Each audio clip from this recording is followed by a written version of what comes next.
ಇನ್ನು ಭೀಕರ ಅಪಘಾತದ ಮೂಲಕ ಬೈಕ್ ಸವಾರನ ಕೊಲೆ ಯತ್ನವಾಗಿದೆ. ಕಾರಿನ ಜೊತೆಗೆ ಡಿಕ್ಕಿಯಾಗಿದ್ದ ರಭಸಕ್ಕೆ ಕಾಂಪೌಂಡ್ ಗೋಡೆಗೆ ಎಸೆದು ನೇತಾಡಿದ ಪರಾರಿಯಾಗಿದ್ದಾನೆ ಪಾದಚಾರಿ. ಈಗ ಮಹಿಳೆಯ ವಿಡಿಯೋ ಕೂಡ ವೈರಲ್ ಆಗ್ತಾ ಇದೆ. ಅಪಘಾತದ ವಿಡಿಯೋ ನೀವು ನೋಡ್ತಾ ಇರಬಹುದು. ಮಂಗಳೂರಿನ ಬಿಜೈ ಬಳಿ ಘಟನೆ ಸಂಭವಿಸಿದೆ. ಇದು ಭೀಕರ ಅಪಘಾತ. ಬಿಜೈ ಬಳಿ ಅಪಘಾತ ಸಂಭವಿಸಿದೆ. ಅಪಘಾತದ ಮೂಲಕ ಕೊಲೆ ಯತ್ನವಾಗಿದೆ. ನೀವು ನೋಡ್ತಾ ಇರಬಹುದು.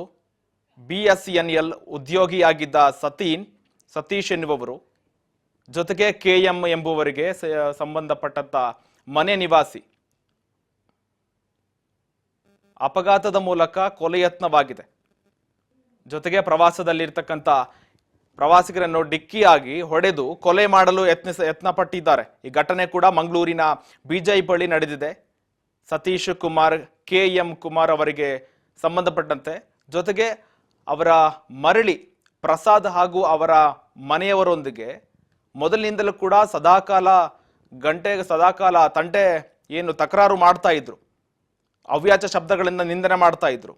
ಈ ಹಿಂದೆ ಮರಳಿ ಪ್ರಸಾದ್ ತಂದೆಯವರು ಕೂಡ ಅವರು ಸಾಮಾನ್ಯವಾಗಿ ಗಲಾಟೆ ಕೂಡ ಆಗ್ತಾ ಇರುತ್ತೆ. ಅವ್ಯಾಚ ಶಬ್ದಗಳಿಂದ ಕೂಡ ನಿಂದನೆ ಮಾಡ್ತಾ ಇರ್ತಾರೆ.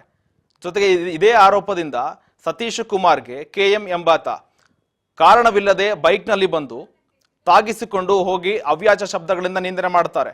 ಹಾಗಾಗಿ ಅವ್ಯಾಚ ಶಬ್ದಗಳಿಂದ ನಿಂದೆ ಮಾಡಿ ಅವರನ್ನ ಕೊಲೆ ಯತ್ನ ಕೂಡ ಮುಂದುವರೆದಿದೆ ಅಂತ ಕೂಡ ಆರೋಪಿಸಲಾಗ್ತಾ ಇದೆ.